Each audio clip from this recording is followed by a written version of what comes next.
Creating a masterpiece happens in moments.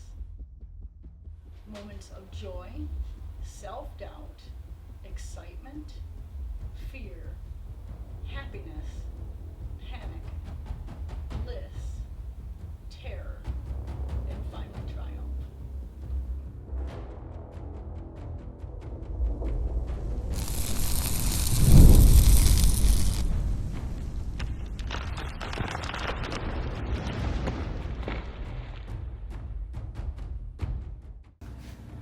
Alright, using the measurements from the actual Statue of Liberty, I've run the numbers on this. It has taken me half a day. I literally probably have smoke coming out of my ears right now, and I've had to take my boot off twice to do the measurements. But I think I've got my numbers, and it's time to start framing this out. So what I'm going to use for frame is 1/4 inch round bar, and I'm just going to lay the base and start building up from there. Start with the base and work up to the shoulders, so that's next.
So I finally got the body framed out where I want it. It's taken me a couple of times because when I first went in and did it, her tummy was a little bit fat, and the dress on the bottom, it didn't have the movement that I wanted to have it. So I went back and redid both of those. I did not keep in mind at first that as I'm plating this, it's going to have an extra 1/2 inch of thickness on it, and so I had to go back in and make it a little bit smaller so that once I get the sheeting done, that it's going to proportionally look good.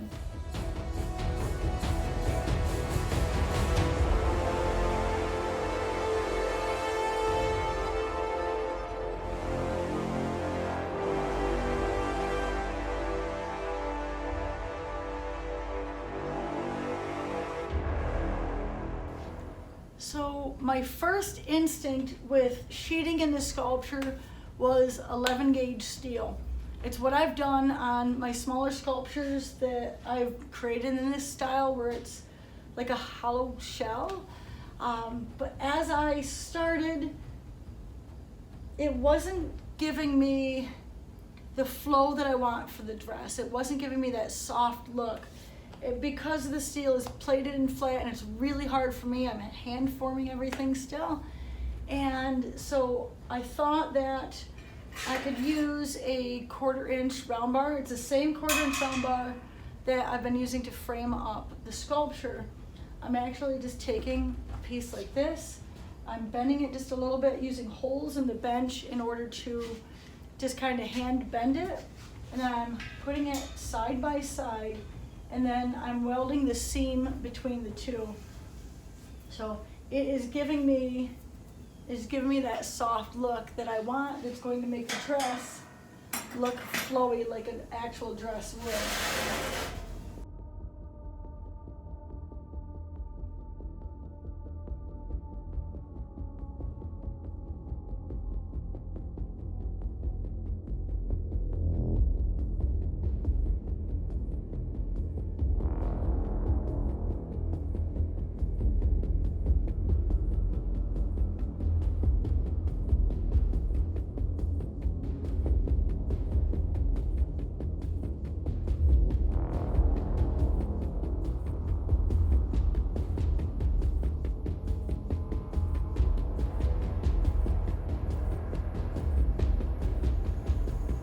Just got done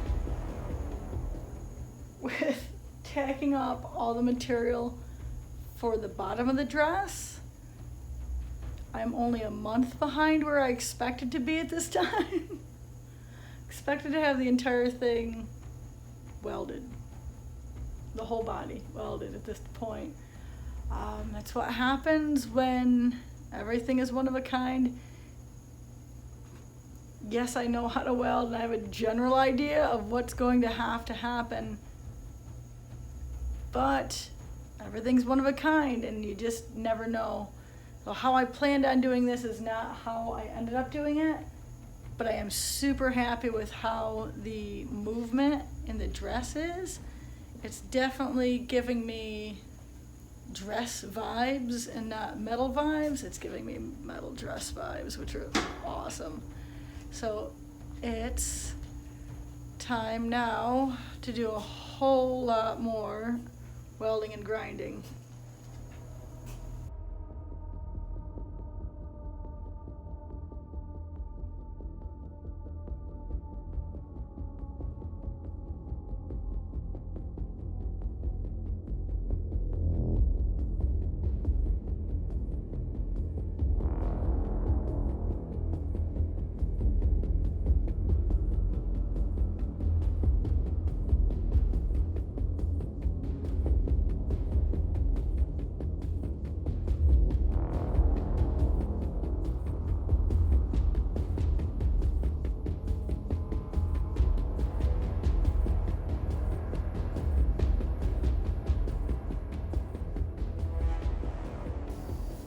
You are looking at the body of Lady Liberty.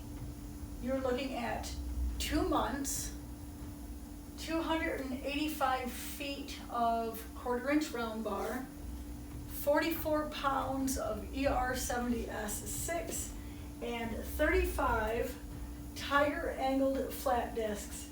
This has taken me to get the body done to this point, and I'm just getting started. I just completed welding and grinding the whole thing down.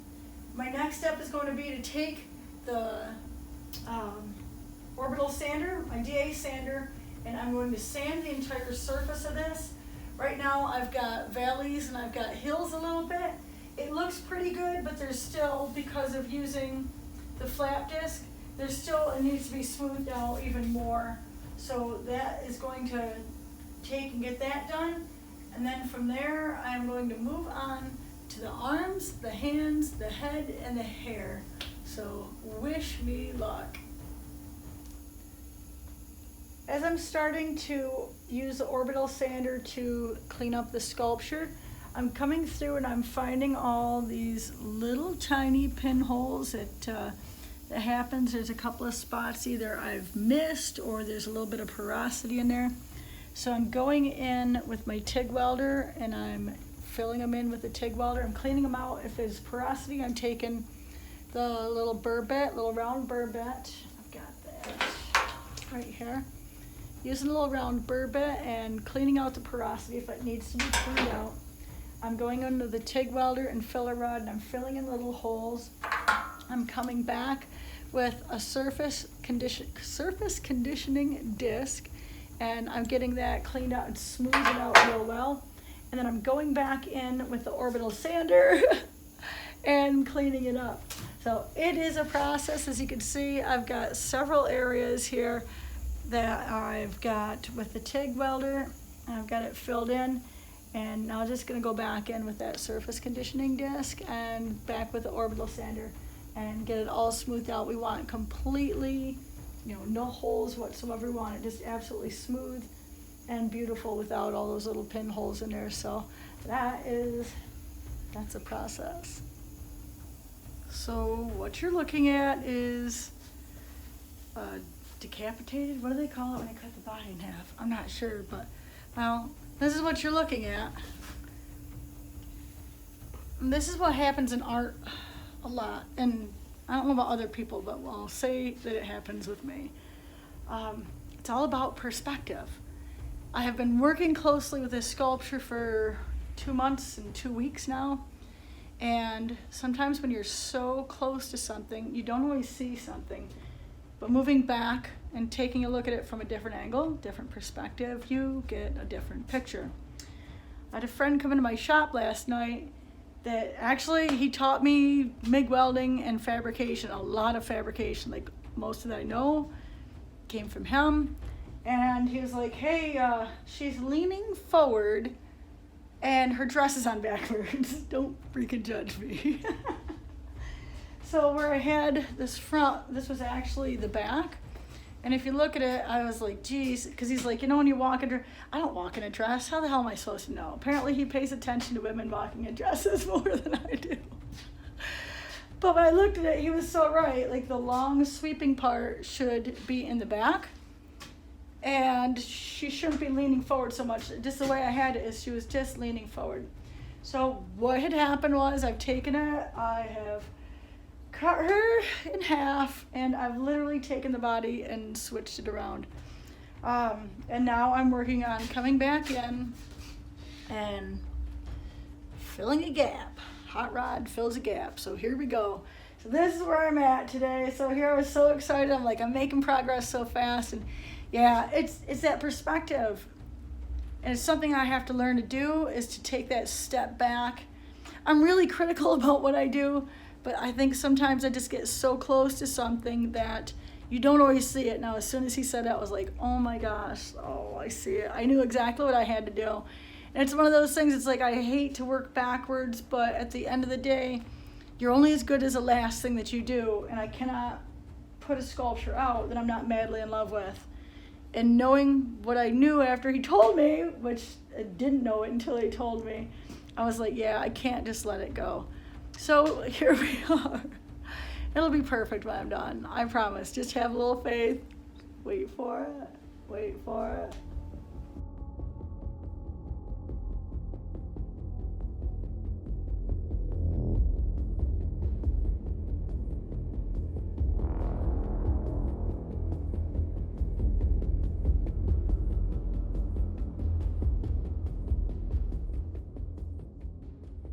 Today I am going to be working on Lady Liberty's head.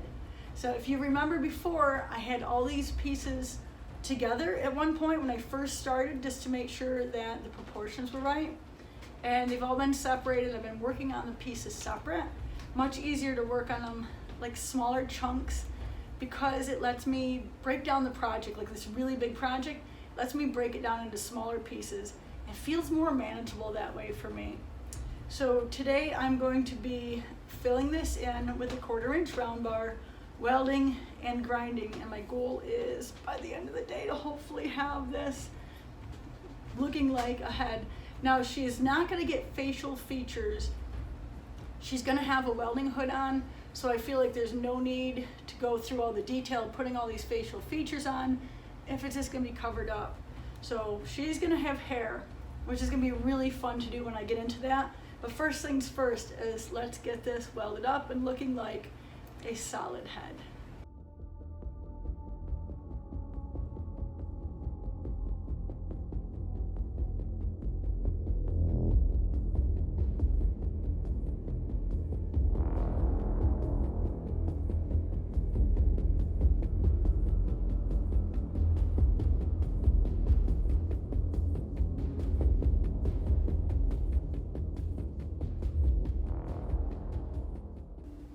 So I'm having a pretty rough day today. Oh, I thought I was making progress, and as you can see, I was like all excited. The arm's done, the arm's like perfect size, and after I got it tacked up here and then put the head up, which I also finished today, I'm like, something's wrong, it doesn't look right. The head is way too big. I mean, way too big. So like a human being, when you put your arm up like this, pretty much your elbow pit, your elbow pit comes up to about the top of your head. And the way I had this, the head, like, gosh, it was pretty close to, I think, halfway, almost to the wrist. I've had to do a whole bunch of cutting too also, so I've got, once I got the sleeve up there, it's just not sitting the way I want it to. Like I had to like move and turn the arm, and so I've got, man, I'm all over the place with this. The arm, I've had to cut this gorgeous sleeve. We're gonna move this over here. To cut this gorgeous sleeve, I was so excited about it, but I've had to do a whole bunch of cutting of it now because it's just not right. And to top it off, I'm gonna still have to come back in where this is laying is actually more forward. I don't know if you can see it from here, but this point here should actually be here, like when you hold your arm up. So I've got, let's see how I could do this to show you. That this should be here. So I've got a whole bunch of work to do, and the reason why she's holding a skull is because I'm trying to get the head proportion right. And hold still, lady. Makes sense I'm using a skull, right? Because Barbie and her skulls. So now we're a little bit closer with that size in the head. And the head that I made, and I worked diligently for 2 days. It's just massive. Oh God, it's just, look at the difference. Can we see the difference in size if I do this? We're gonna move you over here. It's just huge. So it's just not even close. So I've got lines marked on it. If you could see, got lines marked on it where I'm gonna have to cut the whole top of the head off and rework that. And I'm gonna come in here and just do a whole ton of work on this sleeve. So, man, so close yet so far away.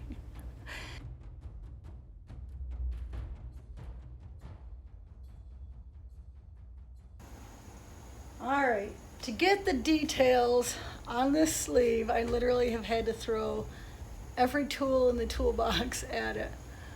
But I'm super thrilled, and I still got a little bit more to go. Super thrilled with the details. I started framing up her second arm. I'm calling this her book arm. And after the struggles that I had with the first arm that I created, I got a little bit smarter and took a shop cloth and just simply hung it over her shoulder to see how the material would hang, where it would go, and like what shapes it would take and the wrinkles that it would make, which has made it a lot easier for me to make some progress on this arm. So what I've done with this is I've actually gone in and started using scrap metal. I did that in the creation when I came up here into this. I ended up framing it out. I moved the arm a little bit and framed it out with scrap metal. Now, most shops, when they have drop from a CNC plasma machine, like the material left over from when they're done cutting their projects, they throw that drop out. I do not. I've got all these little pieces. They're like these little triangle shapes that they're small, they're larger. You can see in here a little bit the shapes of them. They come out of one of the metal art welding kits that I create, the Dragon. And the drop from the wings are all these beautiful triangle shapes, which I personally find are really easy to work with, because then you can bend them this way, you can bend them that way. They're easy for me to manipulate. And so instead of throwing out this drop, I use them in every sculpture I make. And so my thought was, once I got going with this, was to use the 1/4" round bar exclusively. But for this one now, I'm really happy that I get to use scrap metal in this sculpture, because that's my roots, that's where I started, that's what I've always worked with, is the scrap metal. I look at it as giving metal a second chance to be beautiful.